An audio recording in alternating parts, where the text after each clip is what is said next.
Bismillahirrahmanirrahim. Alhamdulillahi rabbil alamin wassalatu wassalamu ala rasulina Muhammad wa ala alihi wa sahbihi ajma'in. Amma ba'd. Të respektuar teleshikues, ju përshëndesim kudo që jeni, kudo që na ndiqni. Assalamu alaikum wa rahmatullahi wa barakatuh. Jemi në një edicion të ri të emisionit Kam një problem, për të takuar me ju sërish në takim të drejt për drejt, për të qenë së bashku me ju, të hapur që të pranojmë telefonatat tuaja, që të shfaqni problemet me cilat prekupoheni, që të shfaqni brengat dhe që ne t'ju ndihmojmë të te kaloni ato, të mërni një rrugtim tjetër në gjetje të së mirës, së mbarës, në gjetje të asaj që është më stabile dhe mbi gjitha, në gjetje të asaj rruge, e asaj mënyre, asaj metode që Allahu do të ishte i kënaqur me te.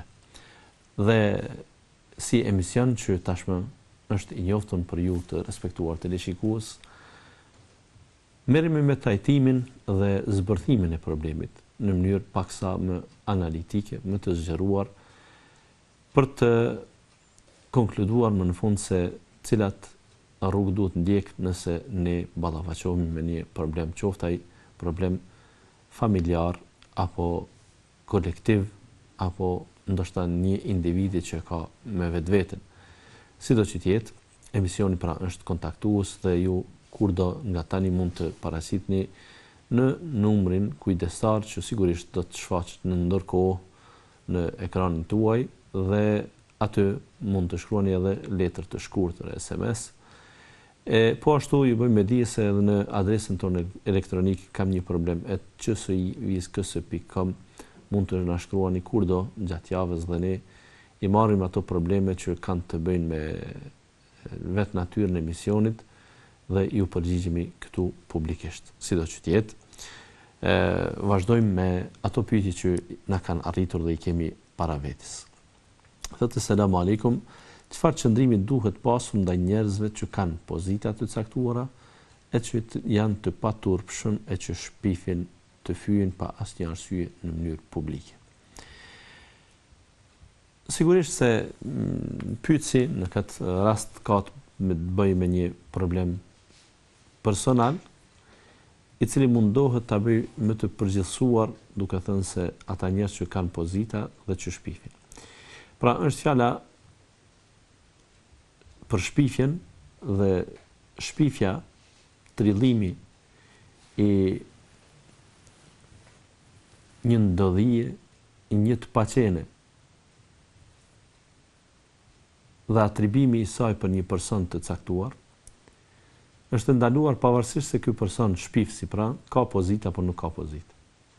Pozita këtë as nuk e bën me përgjegjësi më të veçantë, por as nuk e amneston jo pozita që kë të shpif. E sa i përket dijes dhe nivelit intelektual është çështje tjetër. Pra njeriu i padijshëm dhe njeriu i dijshëm nuk janë të barabartë. Kur nuk janë të barabartë, ata nuk janë të barabartë pra në privilegje sigurisht.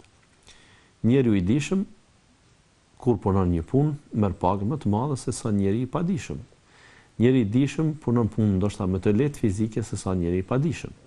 Por rrjedhimisht prej kësaj njeriu i dijshëm edhe merr përgjegjësi më të rënda që kanë të bëjnë me organizimin e jetës njerëzore krahasim me njerin e padijshëm. Njeriu i dijshëm ka për dhënë llogari para Allahut më shumë, jo vetëm për vetveten, por edhe për përgjegjësitë kolektive. Derisa njeriu i padijshëm mund të përgjigje vetëm për vetveten dhe nga kjo ai do të mund të ishte më i amnistuar ta quaj, më i falur, më pak i rrezikuar që të dënohet derisa ai e ka përgjegjësinë vetëm për vetveten. Pra, çështja e shpifjes është temë boshti i problemit për cilin ka pyet ky pyetës dhe thot çfarë nëse ata janë të paturpshëm, fyjen dhe në mënyrë publike pa asnjë arsye e bëjnë një gjë të tillë. Të respektuar teleshikues, këto veprime natyrisht se janë të ndaluara. Pra me arsye apo pa arsye nuk lejohet që ne dikuj në mënyrë publike në gjuhën popullore t'ja marrim fytyrën. Nuk lejohet që ne ta njollosim dikë dhe të pretendojmë se eventualisht ky person mund të ketë të drejtë apo nuk mund të ketë të drejtë. Pastaj personi i apostrofuar është fajtor apo nuk është fajtor në akuzat të cilat i përvishen atij, në akuzat me të cilat ai përballet se kinse ka bërë këtë apo nuk ka bërë atë. Shpifja pra është trillim për diçka që nuk ka ndodhur, nuk ka ekzistuar, personi nuk është i ngatruar me të, e të ngjashme, por për ta diskredituar para njerëzve, mund ndodhë që njerëzit sajojnë akuza për të, pra pjellin nga mendja e tyre lloj-lloj intrigash vetëm e vetëm që ta degradojnë atë dhe t'ja humbin vlerën e tij njerëzore dhe autoritetin e tij prej intelektuali apo prej njeriu të besueshëm apo prej leadershipi të ngjashme, dhe kësaj ai të mbetet i akuzuar ose të mbetet ta themi i plagosur pa fajin e tij, pa bërë ndonjë vepër të ligj, vetëm se atij publikisht ju thanë gjërat dhe njeriu nuk mund pastaj t'i demantoj. Populli nganjëherë e ka një shprehje që disa do të detyrohen dhe ta përmendin. Pa ngrënë hudhër nuk të vije era. Pra, ata kur dëgjojnë se dikush po etiketohet, një pjesë mund të besoj tërësisht atë që i thuhet atij ose ajo për cilën akuzohet, një pjesë tjetër mund ta njohin mirë dhe mund ta mohojnë tërësisht dhe të thonë se kjo është e pamundshme që ky person ta ketë vepruar, ta ketë bërë këtë gabim, por është një pjesë e cila ndoshta në numër është më e konsiderueshme dhe ajo ndoshta mendon rreth diçkafe tjetër. Pra e mban dyshimin e vetvete.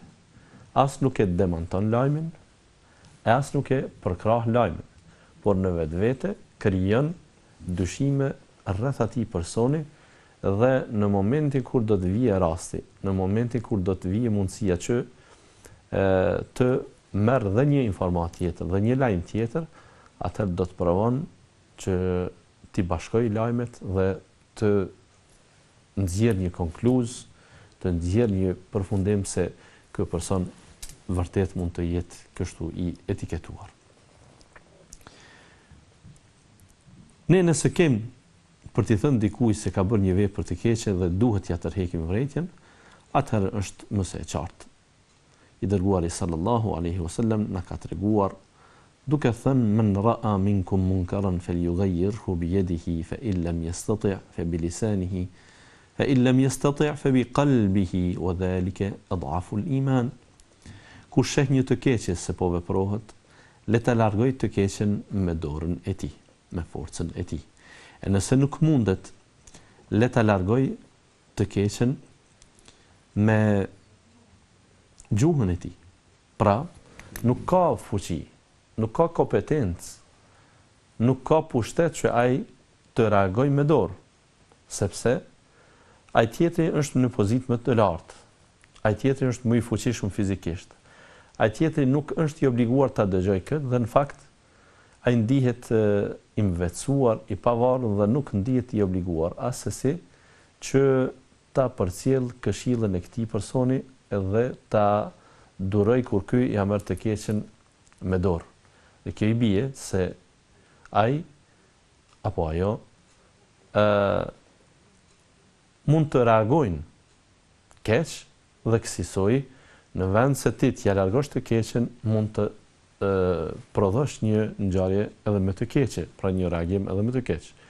Andaj personave të tillë duhet të largohemi e të mos e provojmë forcën, të mos ja marrim gotën e rakis për shembull në atë formë sepse ai mund të reagoj, padrejtësisht por mund të reagoj Dhe ne do të rohemi që të kalojmë në fazën tjetër, në fazën e dytë që është pra, nëse nuk mundeni thotë I dërguari sallallahu alaihi wasallam, atëherë këtë ta bëni me gjuhën tuaj. E nëse ai nuk merr vesh as me gjuhë, atëherë ose nuk ke guzim t'ia shpresh me gjuhë, atëherë refuzoj vetëm me zemër, pra ndiju keq me atë që vepron ai, dhe kjo është niveli më I ulët I besimit. Kemi një telefonat, do të pranojmë, pastaj do të vazhdojmë me jedhën e pyetjes së parë. Selam aleikum. Aleikum selam wa rahmatullah. Jam në 5 fëmijë. Jetoj që 37 vite, por gjithmonë më ka traktuar për jetën. Gjithmonë ka shpif gjëra të pa qenë. Unë kam qenë si slave vetëm me punu dhe me asgjë tjetër. Tani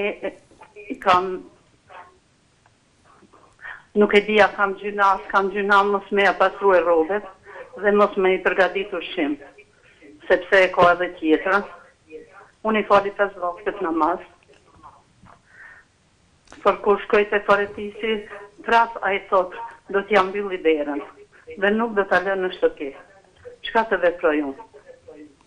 A e kam gjyna mos me I përgadit ushqim dhe mos me pasru rrobat? Burri juaj është I martuar me një gru tjetër? Jo, është martuar, po vetëm jeton me të dikon, fija vetë ku jeton. Në rregull. Zoti ju ndihmoft juve dhe ne do t'ju përgjigjemi gjatë emisionit, inshallah. Atëherë pra, të keqen duhet ta largojmë me dorë, nëse s'mund me dorë, me gjuhë, nëse s'mund me gjuhë, atëherë vetëm ta urrejmë me zemër. Por largimi I të keqes ose këshillimi I njeriut që të largohet prej të keqes nuk duhet të ndodhë në mënyrë poshtruese.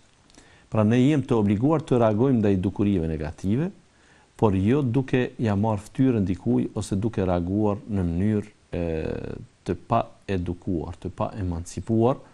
Përkundrazi duhet të jem shumë të matur, duhet të jem shumë të kujdesshëm që aty të vlerësojmë mirë se me këshillën tonë a do të arrijmë ta përmirësojmë gjendjen, nivelin e tij, apo është ndonjë rrezik tjetër që me këshillën tonë ndoshta do ta thellojmë problemin edhe më tepër.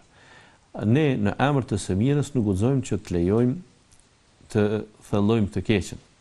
Në emër të së mirës nuk është në rregull që ne të prodhojmë një të keq edhe më të madhe.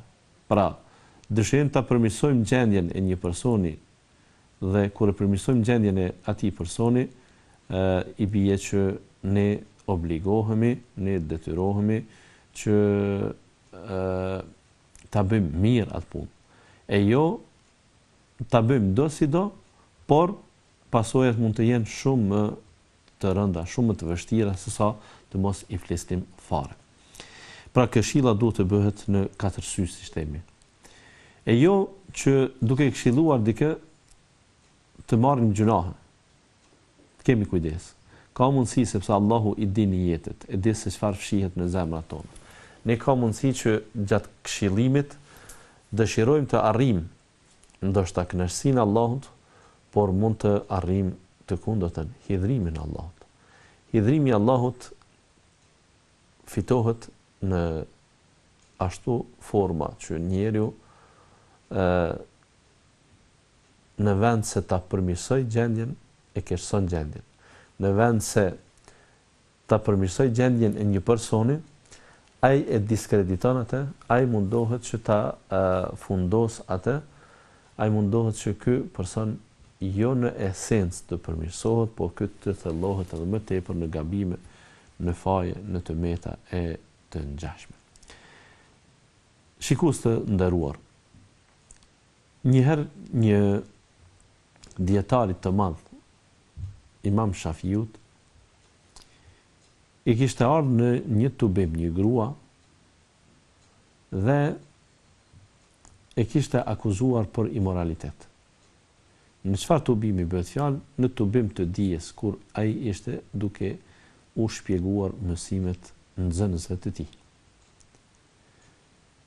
Kur ai u shpjegon nxënësve mësimet fetare, Dhe në atë mezhlis, në atë tubim, futet një grua dhe e akuzon Imam Shafiun për imoralitet. E akuzon duke i thënë se ti tash po ja mëson këtyre fen, ndërka që mbrëm ishe tek unë dhe veprove këtë e atë. Imam Shafiu, të respektuar të lëshikus, ka qenë njeri shumë impret. Allahu në një ymër të shkurtër, në një jetë të shkurtër, i kishte dhënë maturi, impretësi, talent, që pas vetes të lej shumë trashëgimi të frytshme në shkencë, në shkencat islame, edhe të shkruara pra. Dhe ai në këtë rast nuk reagon, e vazhdon shpjegimin e tij pa u ndal fare. Imagjinoj në një rast të tillë të bëhet një akuzë e tillë, kur njeriu mund ta humb kontrollin tërësisht. Mund të flasë fjalë të rënda, të bëj hyrje, sharje, të dalë prej kontrollës dhe të mos përmbahet as pak. Ndërka që Imam Shafiu i dëgjon ato fjalë dhe vazhdon sikur nuk ka ndodhur asgjë. Po e vazhdon mësimin, po vazhdon dersin gjatë asaj dite, dëgjohet lajmi se është djeg një shtëpi dhe duhet që të gjithë të dalin prej xhamisë, prej mësimtorës dhe të nisën në ndihmë për ta shuar zjarrin në atë shtëpi.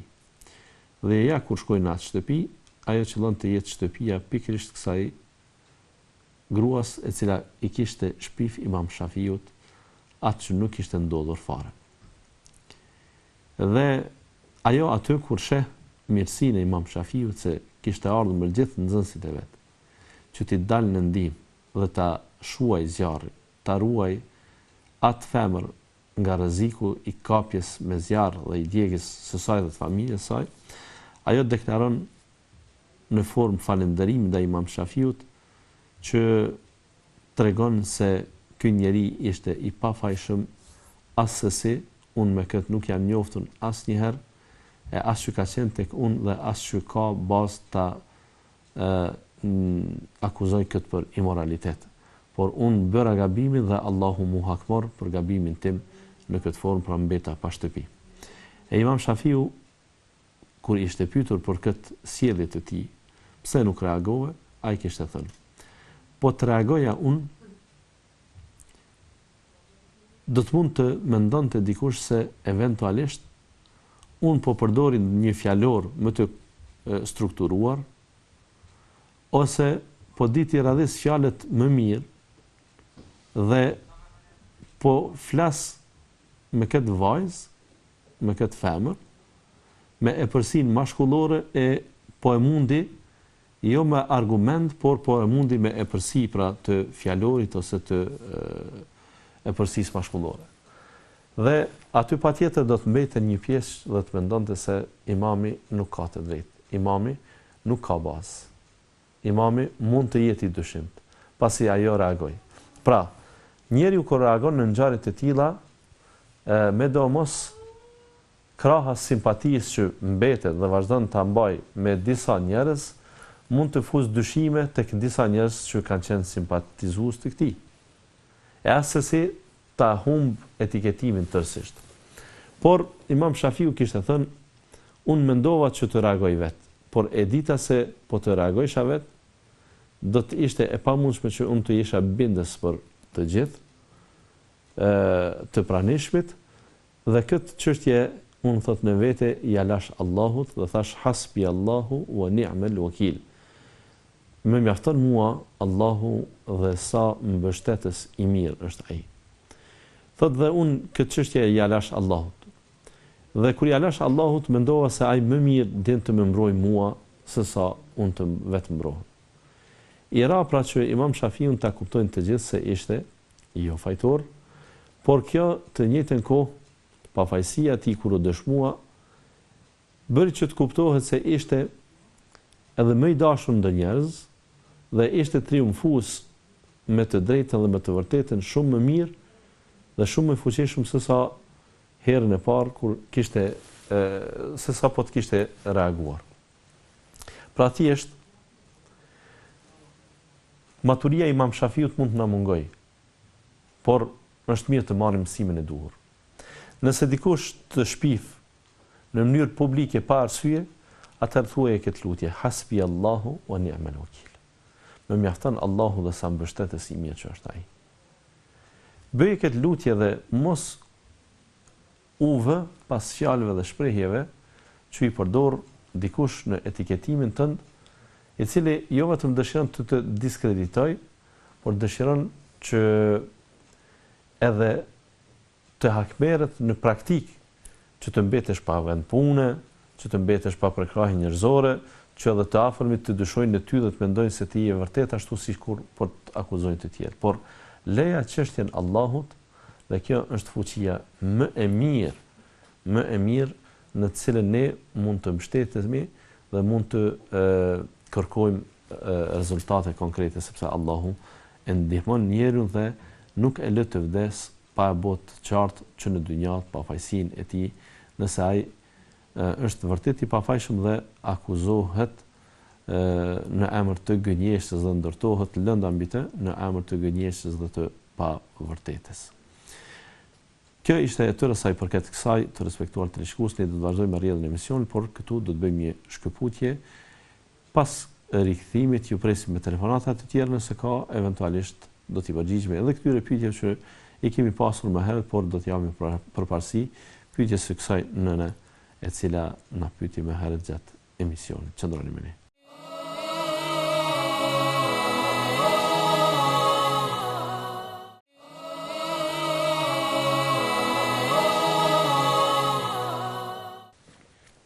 Rikthehemi të respektuar të shikues për të vazhduar me rrjedhën e emisionit. Kam një problem. Ishte një telefonat që pranuam në pjesën e parë të emisionit ku një nën, një grua, pas 37 viteve martesë ndihet akoma e tradhuar dhe mashtruar nga burri i saj. Ka kaluar jetën e saj thot gjithherë në tradhti prej tij. Ai mund ta ketë në të paktën pra jo zyrtarisht, pra supozohet që mund ta ketë një grua tjetër me cilën bashkëjeton, ndërkohë për këtë jo që vetëm nuk kujdeset, por edhe shpif, edhe her pas here të afërmëve ju thotë se herën tjetër do t'ja mbylli derën, nuk do ta lë të hyjë në shtëpi e gjëra tjera.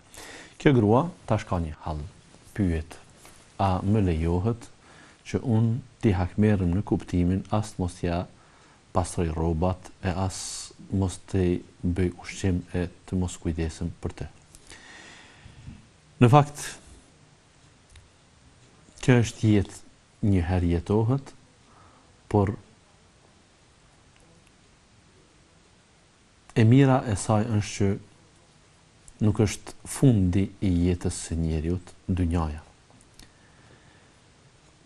Ne normalisht kemi dëshirë që jetën ta kalojmë sa më të lumtur, sa më të hareshëm, sa më në gëzim, sa më në harmoni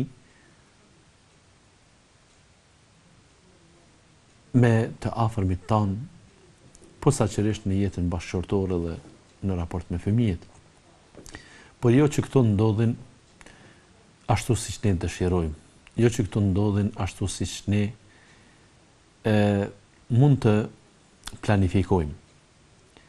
Fundja jemi në botën e sprovave. Nëse dikush mendon se ajo që më ka ndodhur mua, më ka ndodhur vetëm mua dhe askujt tjetër, le të harroj, ai ka problem me konceptin e dunjas. E mendon ose ka iluzion që dunjaja për dikë është jetë në pjatë, është e rrafsht, është pa kodra, është pa probleme, por për mua pas ka qenë ndryshe. Dhe zakonisht njerëzit problemet, idhësinë e problemeve, nga njëherë e matin në vete dhe krahason me dikë se ai nuk ka pasur si sprova çfarë unë kam. Nuk do të thotë kjo, vëllai nderuar dhe motër nderuar, që sprovat duhet të jenë të njëjta dhe me të njëjtin intensitet tek secili person. Përkundrazi, sprovat mund të jenë të ndryshme, të lloj-llojshme, e çka është më interesant, sprovat mund të jenë pozitive për dikë, negative për dikë tjetër. Çfarë dua të them? Negative në kuptimin e fatkeqësive, e pozitive në kuptimin e të mirave. Edhe ato janë sprova. Allahu dikë e sprovon me të mira, e dikë tjetër e sprovon me të këqija. Natyrisht, pra, edhe njëri dhe tjetri janë në sprovë. Sepse ka mundësi që ky që është i sprovuar me të këqija, është i begatuar me fjalën elhamdulillahi ala kulli hal. Falendëruar qoftë Allahu në çdo gjendje, në çdo situatë. Edhe atëherë kur unë jam i pikëlluar, edhe atëherë kur unë kam një goditje, edhe atëherë kur nuk i kam punët siç duket dhe siç duhet të jenë, edhe atëherë kur nuk më shkojnë gjërat siç i planifikoj, unë prap falenderoj Allahun. Unë prap e falenderoj fuqimisht absolutin Allahun xhella xhelaluhu për gjitha ato që ai më ka dhënë. Dhe ky njeri ka mundësi dhe ka dyrë qel që të shpërblehet shumë më shumë se sa një person tjetër që mund t'i gëzojë të mirat e Allahut, por nuk është në gjendje asnjëherë pas asnjë ushqimi, pas asnjë të mire, ta thot fjalën elhamdulillah. Atëherë kjo është më së qartë. Shumë më fat është njeriu që ka sprova dhe di të falenderohet Allahut dhe di të bëj sabër, se sa personi i cili ka të mira por nuk di të falenderoj Allahun. Pra kjo është më së sigurt. Andaj durimi i kësaj nëne, te kalimi i situatave të ndryshme, te kalimi i kësaj pjese të jetës e cila ka qenë për plot mashtrime, për plot hidhrime, për plot tradhti, dhe është sot ku është në këtë gjendje, nga mosdurimi tash në këtë pjesë të jetës, thot a më lejohet që të paktën një lloj hakmarrje t'ja bëj. Unë gjesa keni kaluar 37 vite dhe 37 vite janë asa unë të tërësishme i kam, pra. Mund t'jem fëmijë i juaj, mund t'jemni prindrit e mi. Gjesa keni duruar këtë situatë, keni bërë sabër, nuk do t'ju motivoja për diçka tjetër, pra, që të rahatoni prej këtij burri. Fundja, nëse ju jeni ballafaquar që në ditët e para të rinisë me kësaj lloj jete, me nënçmime e përçmime prej tij, me mos vlerësimin tuaj, me mos trajtimin adekuat tuaj, atëherë atë e keni kalit, e keni adaptuar që ju t'i bëni sabër e ai të vazhdoj jetën e vet. Megjithatë, duhet gjërat të shikohen me sy të rahmetit. Më shumë do duhet të na dhimbset ai person që po e kalon jetën, në këtë formë, në këtë mënyrë, duke e hidhruar Allahun subhanahu wa ta'ala, duke e hidhruar Allahun dhe duke shprehur mos edukat në familje që është kulmi i shprehjes dhe i edukimit të një njeriu kur ai sillet mirë në familje. Njerëzit e tillë, pra, nuk e kanë parasysh ndoshta se sjellja e mirë me të tjerët është asgjë nëse ne nuk e kemi sjelljen e mirë me familjen. Ndoshta ata nuk e kanë parasysh se njerëzit më të mirë janë ata që në fakt me familje sillen mirë. Dhe ne, nëse ndërmarrim ndonjë hap, duhet të ndërmarrim në kuptimin e edukimit të tij më shumë se sa në kuptimin e shfryjes së mllefit ndaj tij ose hakmarrjes ndaj tij. Ndaj tij do të hakmerret Allahu nëse ju jeni kështu qysh e keni përshkruar, e keni gjendjen çfarë e keni përshkruar. Por ati jepet ushqim ati servohet ushqim ati, apo të mos i servohet,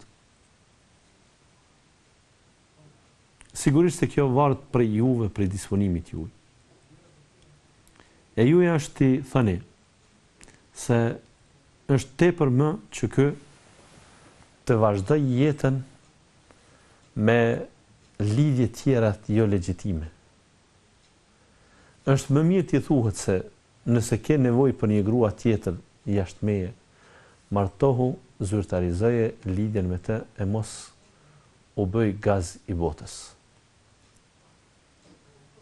Thuaj që të merë të përvetsoj lirin e Allahut në këtë drejtim, lejimin e Allahut në këtë drejtim, e të mos e te i kaloj dëshirën e ti, ose për hatër të dëshirës e ti të te i kaloj lloj-lloj pengese, lloj-lloj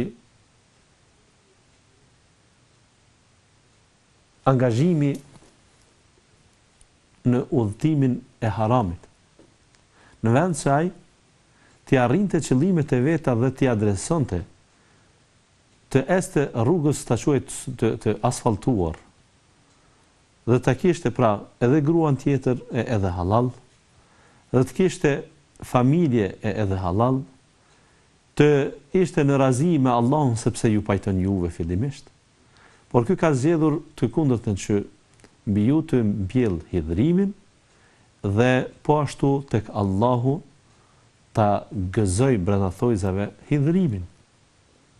Pra këto janë gjërat që duhet t'i keni parasysh ju, dhe nëse do t'i hakmerreshit, jo në kuptimin e barazimit në gjunah me të, sepse ai bën gjunah edhe unë nuk ja vlen t'i bëj gjunah.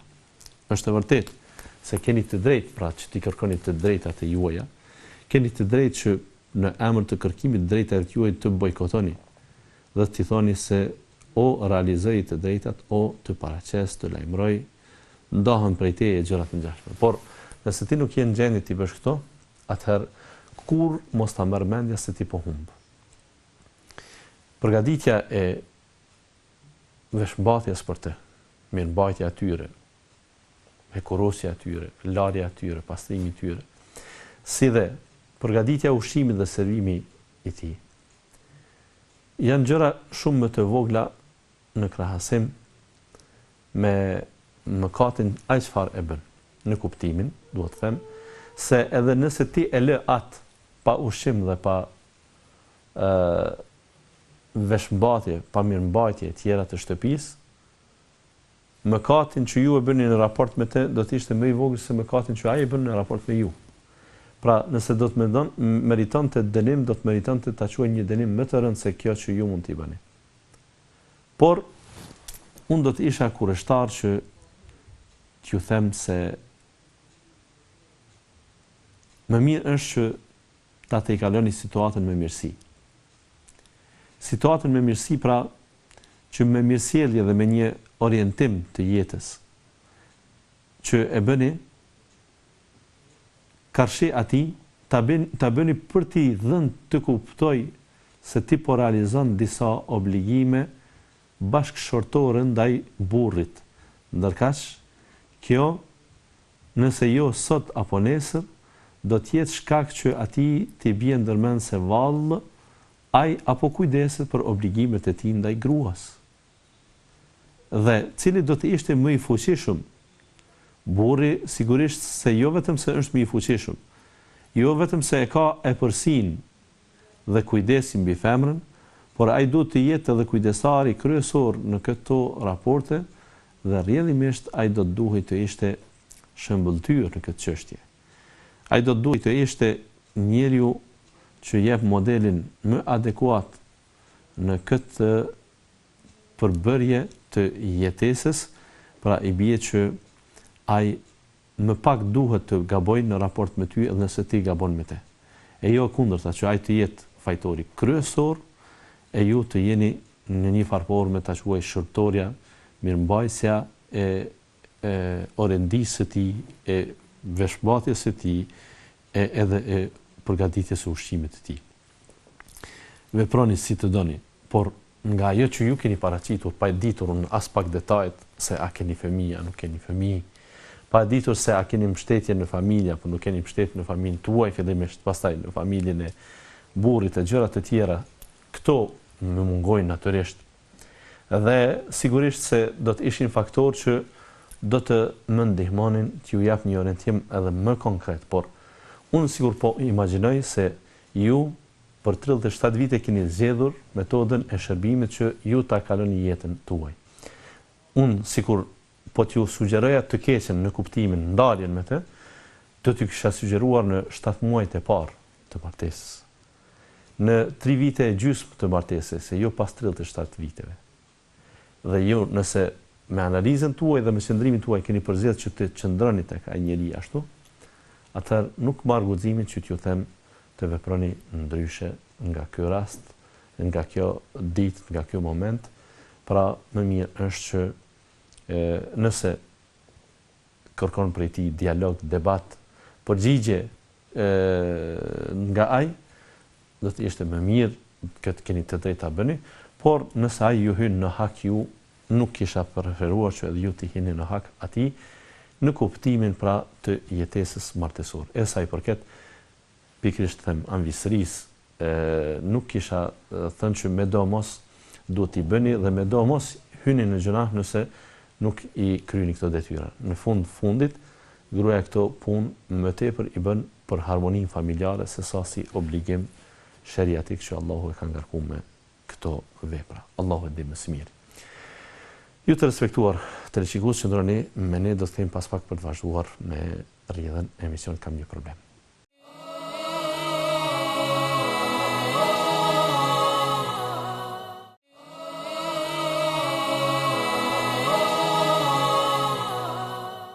Rikthehemi për të vazhduar me rrjedhën e emisionit.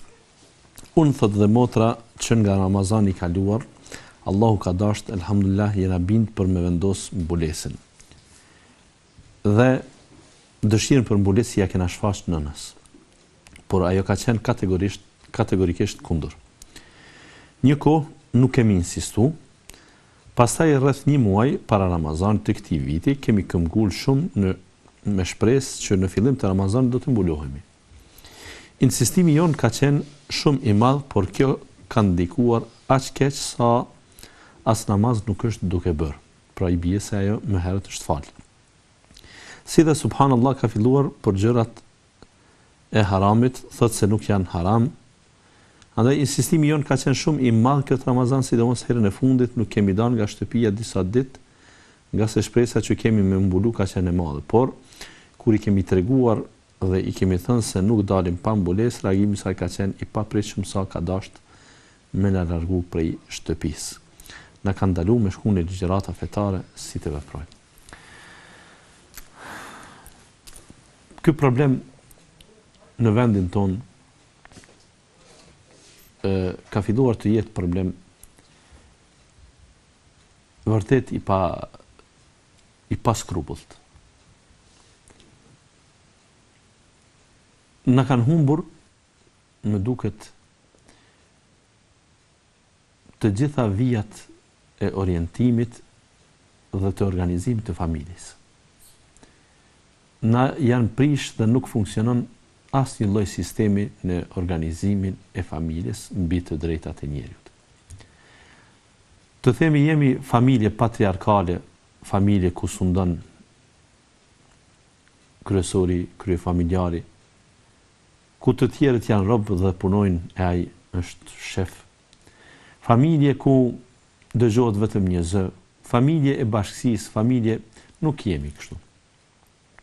Të themi se shoqëria është demokratizuar dhe askujt nuk i përzihet. Jo që vetëm nuk jemi, por shembullin e fjalë tregon kundërtën e kësaj dhe në fakt ky shembull është vetëm një prej shembujve të tillë që janë të shumtë në shoqërinë tonë. Të themi se kjo që po ndodh është rast unik, është rast i izoluar, nuk është e vërtetë. Të themi se jemi familje fetare dhe për këto ne jo vetëm që gëzohemi dhe i motivojmë vajzat për mbulesë, por ne në fakt dhe i thrasim ato në në mbulesë. Kjo nuk është e vërtetë. Të themi se jemi familje pa fe dhe nuk funksionon asgjë fetare, nuk është e vërtetë, sepse kjo nën më herët ka fal namaz pra. Kjo është çështje vërtet e ndërlikuar, saqë nuk e kemi të lehtë t'ia gjejmë vegzën dhe të mendojmë në një mënyrë të mendimit. po të ishte familja ajo që ka qenë më herët dhe që i madh dhe i vogël duhet të adaptohen një rendi shtëpiak, një rendi familjar, dhe duhet që për çdo veprim, qoftë personal apo tjetër, ne ta pyesim atë që është më i vjetër në familje. Kjo në fakt përkundër të këqijave të veta, të paktën i ka pas të mirat e veta, sepse rinia ka qenë më e ndërlidhur me familjen, ka qenë më afër, ka qenë më larg dukurive negative, ka qenë më kontribuese për të mirë dhe më ndërtuese e të mirës e tjera. Ndërkohë që i mohon të drejtat e njerëzit, pra i ka pas disa të mira. Tash, në aspektin negativ, familja bukur shumë është thurur, janë largu ato barierat e respektit të quaj për shkak të moshës dhe pozitës në familje, pra. I kthehet fjala babës, i kthehet fjala nënës, i kthehet fjala vëllait të madh, motrës së madhe.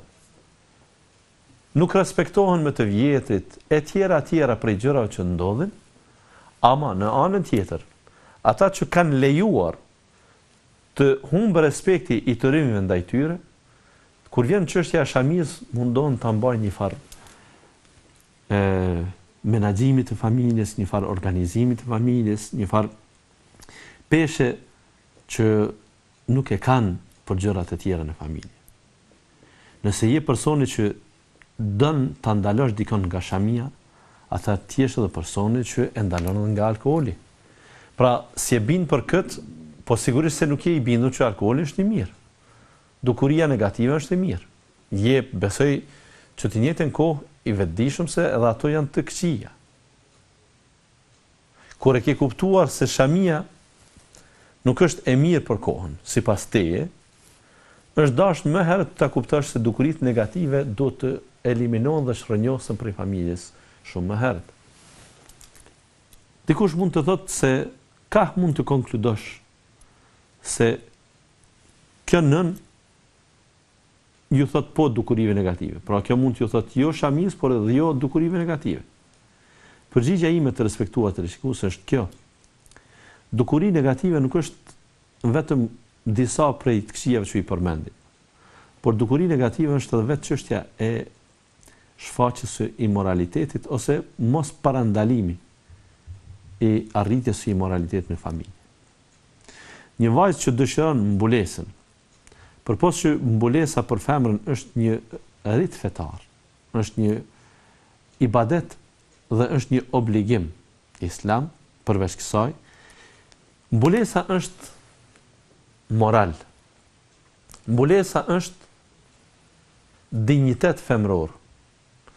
Mbulesa është ndershmëri.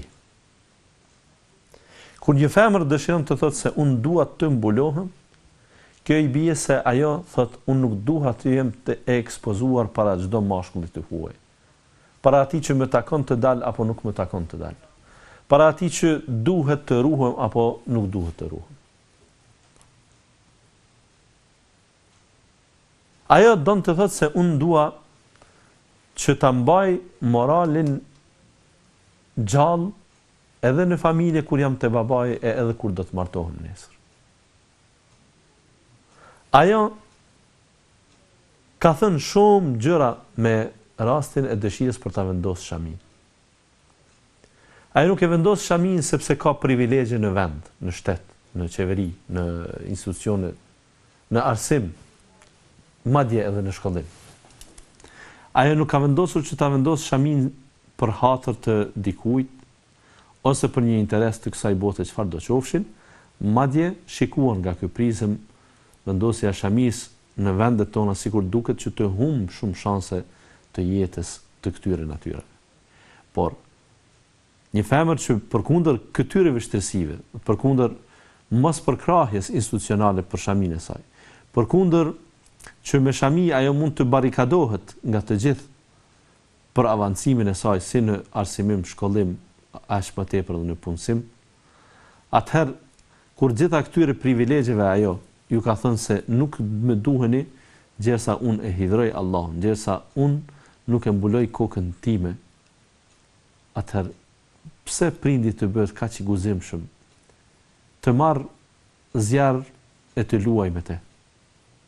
Pse të bëhet kaq vullgar e të mendoj se jeta duhet të dirigjohet prej saj si nën apo prej babait dhe fëmijët duhet të jenë vetëm implementues të urdhrave të tyre, e asesi kanë të drejtë, edhe atëherë kur jo vetëm kanë të drejtë, por e kanë mirë, e kanë të saktë tentativën dhe orientimin për të bërë një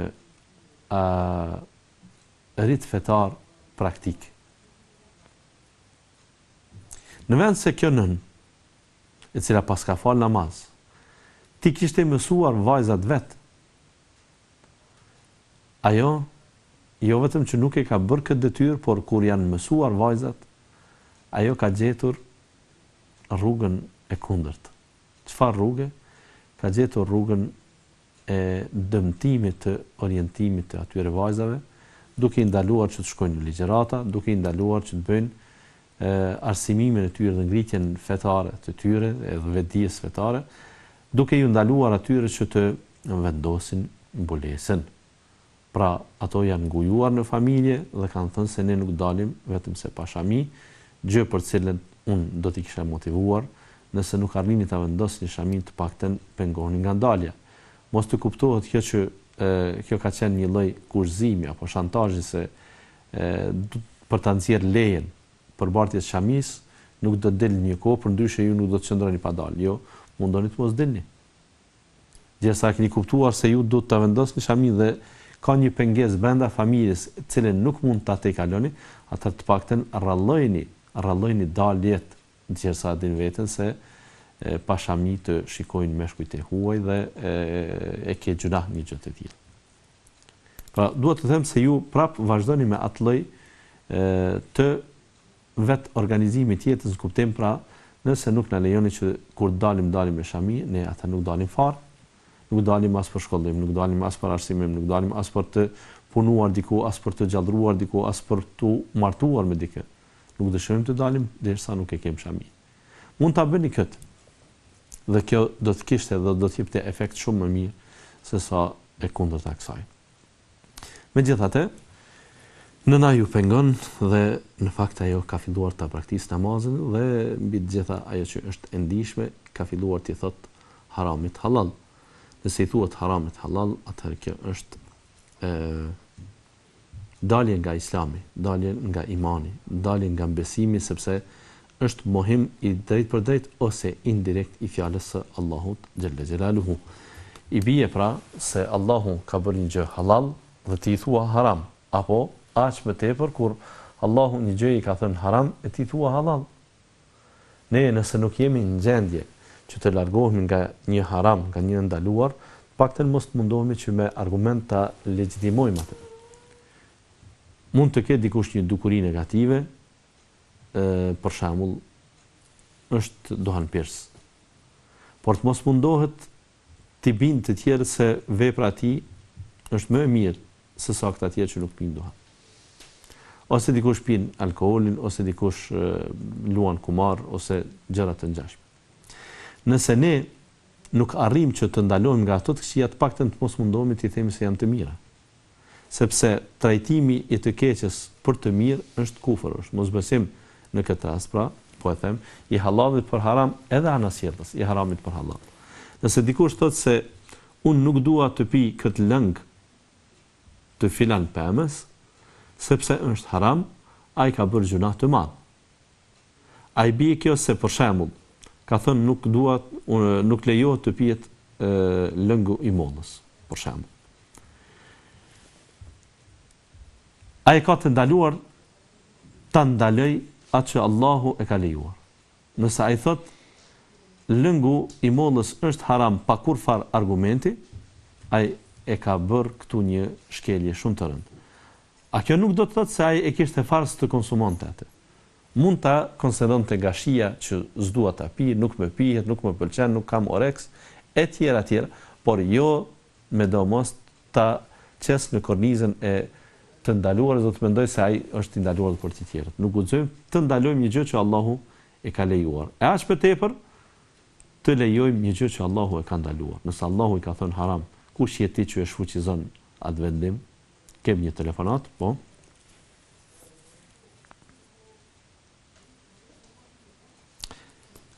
Si duket telefonata ka ikë, megjithatë ne pra vazhdojmë me këtë pjesë të emisionit.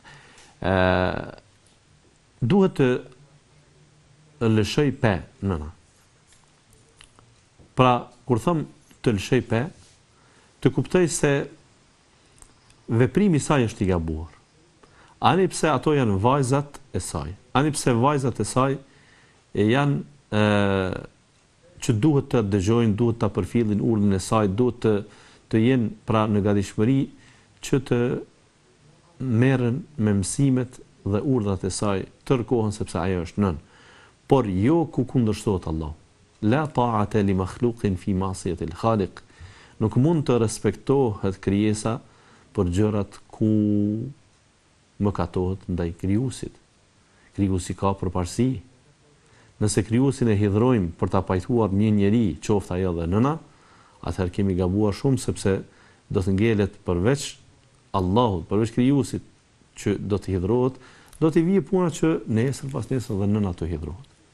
Por nëse bëjmë një vepër ku synojmë të jetë krijuesi i pajtuar, dhe ajo vepër mund ta hidhrojë nënën apo dikë tjetër, shumë shpejt do të kaloj koha dhe do të bëhet që edhe nëna do t'ju doj krahas krijuesit sepse dashuria dhe urrejtja që njerëzit i kanë në zemrat e tyre mund të ndryshohen, mund të marrin pozicione të ndryshme njëra prej tjetrës, varësisht prej përcaktimit çfarë Allahu ka zgjedhur. Pra Allahu mund që në zemrën e dikujt njërin e urryer t'ja bëj të dashur dhanas jetës, njërin e dashur t'ja bëj njërin më të urryer në jetë.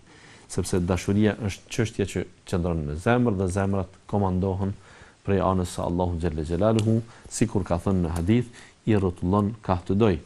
Pra nëse Allahu i rrotullon zemrën ka të doj, atëherë ka pas mundësi që urrejtja e nënës të shndrohet në dashuri ngadalë, nëse ju parimisht pra e keni pajtuar Allahun dhe keni vepruar në harmoni të plot me ligjin e Allahut xhelle xhelaluhu.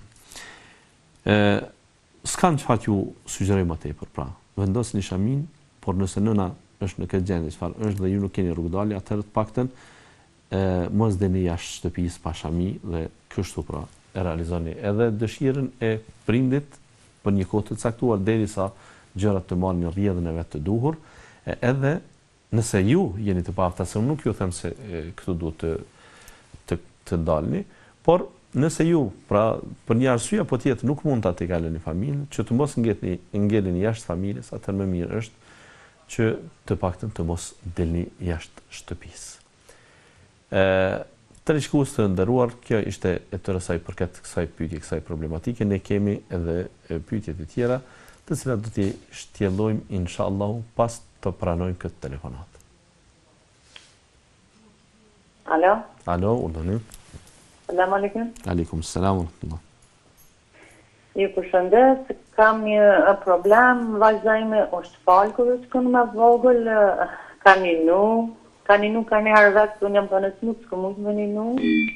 Unë e falem një naje, këmë lezu Kuranën 7 vjetë frashtë në gjohën Shqipe dhe zjarabës. Edhe ajo vajza kur është rritë, ka himë në punë me të futë dhe unë dashuro me një të hujën dhe është martu. Na i kemi folë shumë, kemi dashë me na, unë jemi mërzit shumë këtë familja, po ajo nuk në ka ngu. E ta që ajo do me u martu, po du me di se ta edhe aksyen pëse nga ka ndohë këtë punë kështu, edhe a kam edhe unë gjuna se jam unu gjithmonë me i folë për mirë, këtë dhe jo të ta. Jaliman gjithmonë falët vajzë madhe dhe një pojnë. Nuk e di pëse ka ndohë këtë punë kështu, no. Se familja ime gjithmonë falë, do bëhem dhe i ka të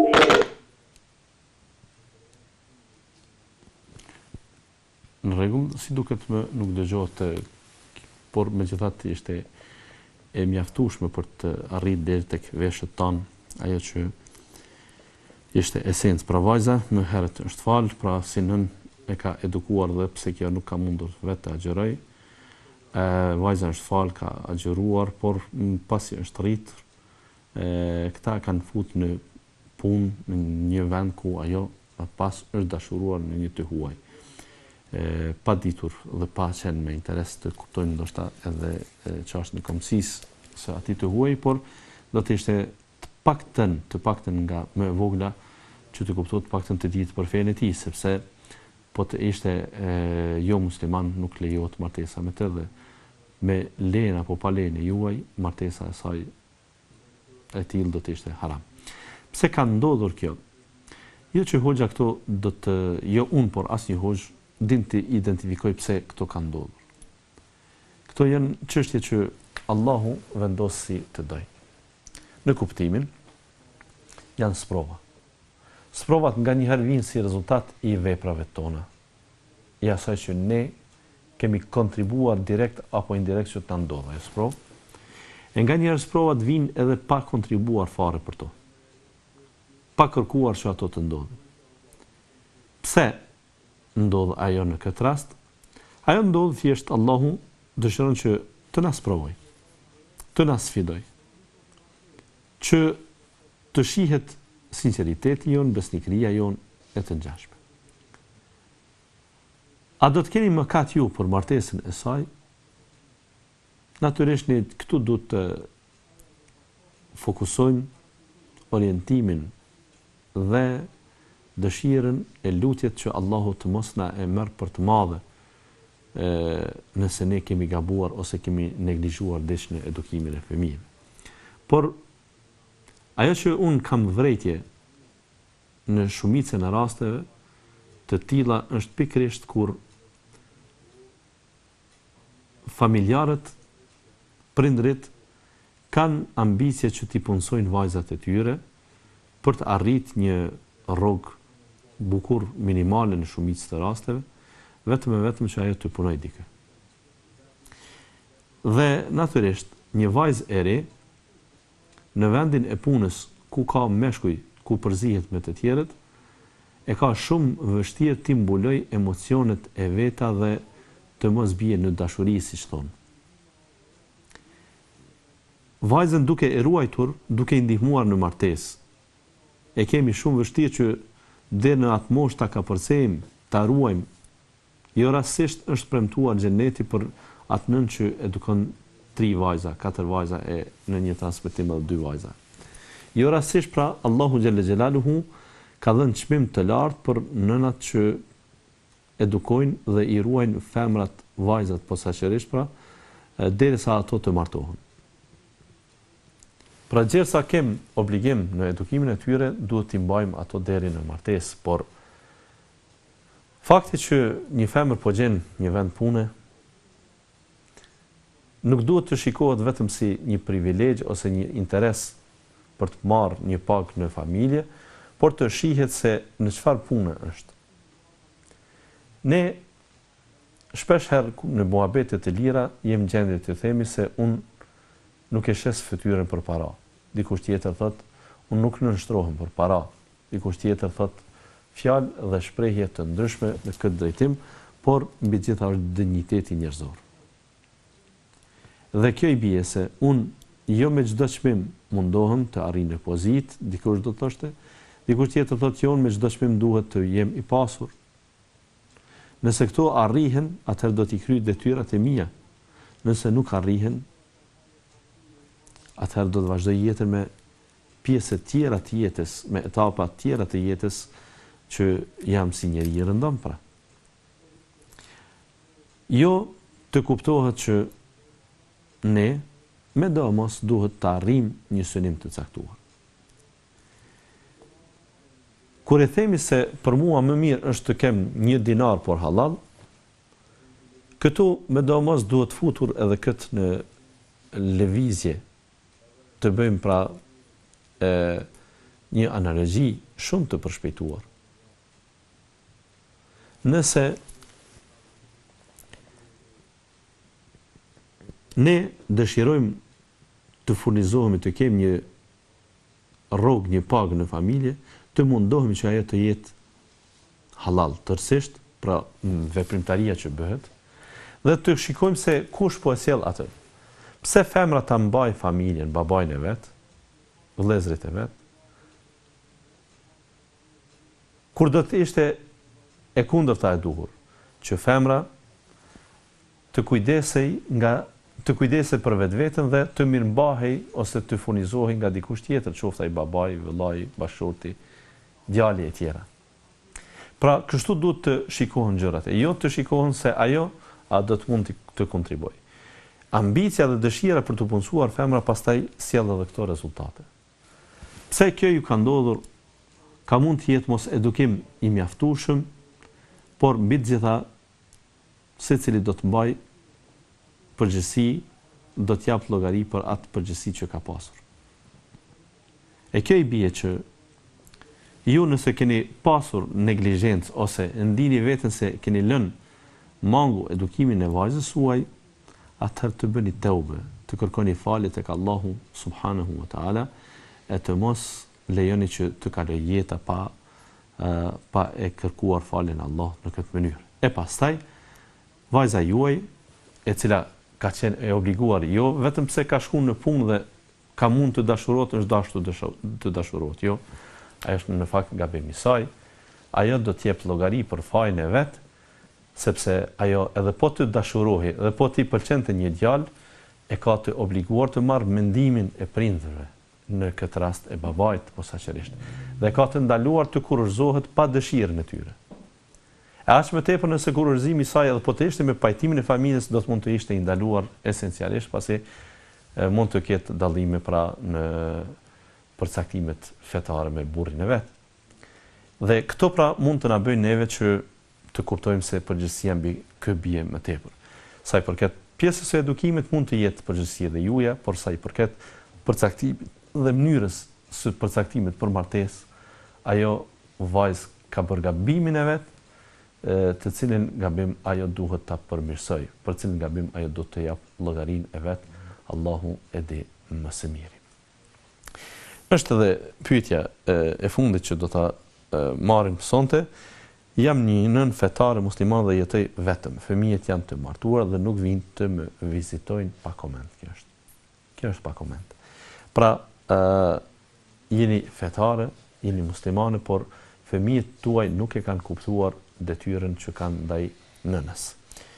Fëmijët keni thënë se janë të martuar pa treguar gjininë e tyre, megjithatë pra nëse janë femra është diç më arsyeshme, por nëse janë meshkuj, atëherë nuk është as pak e arsyeshme që vizitat e tyre të jenë të rralla, të paktën, pra nëse nuk janë në gjendje t'ju marrin me vete dhe të jetojnë aty ku jetojnë edhe ata, të paktën t'ju vizitojnë, ata e kanë obligim. Nuk kemi mundësi që t'ju japim ndonjë sugjerim tjetër ose të ngjashme. Nuk kemi mundësi që të bëjmë një vlerësim ndryshe nga ajo që është shtruar, sepse nuk kërkohet që çfarë ju të veproni, por si trajtim pra është vajhalli për fëmijët. Unë ju kisha lutë si nën që mes juve dhe Allahut, sa i përket fëmijëve, nuk ka perde kur janë pyetje lutjet. Ata lutuni që Allahu t'i udhëzoj fëmijët, t'ja jep islamin, t'ja jep respektin për familje, për nënën, ta kuptojnë këtë emër të madh që kanë në jetë për nëna, e jo t'i mallkosh eventualisht nga hidhrimi, sepse po t'i mallkosh kur dritë në jetë nuk do të shkojnë, kur punët mbar nuk do t'ju shkojnë. Pra, mos u solidarizo me mlefin tënd që mund të bëhet ndaj tyre, por solidarizohu me e përsinë tënde prej më të mëshirshmës në raportin njerëzore që është nëna pra me fëmijën e saj. Andaj tregojeni këtë mëshirë edhe me lutjet tuaja, me duat tuaja që Allahu t'i udhëzoj ata fëmijë që ta kuptojnë vlerën e nënës dhe t'i kryejnë detyrat ndaj nënës. Allahu e di më së miri dhe kjo është e tëra sa i përket emisionit të sotëm të respektuar të rishkus. Qëndroni ju përsëri me kanalin e PIS TV-s për të dëgjuar Kur'an, për të dëgjuar emisionet që përgatiten për ju. Ndërkaq ne deri në javën e ardhshme insha Allahu taala në terminin e njëjtë, pra të mërkurën nga ora 20:30, të takohemi me emision Kam një problem. Ju lënë kujdesin Allah. Wassalamu alaikum wa rahmatullahi wa barakatuh.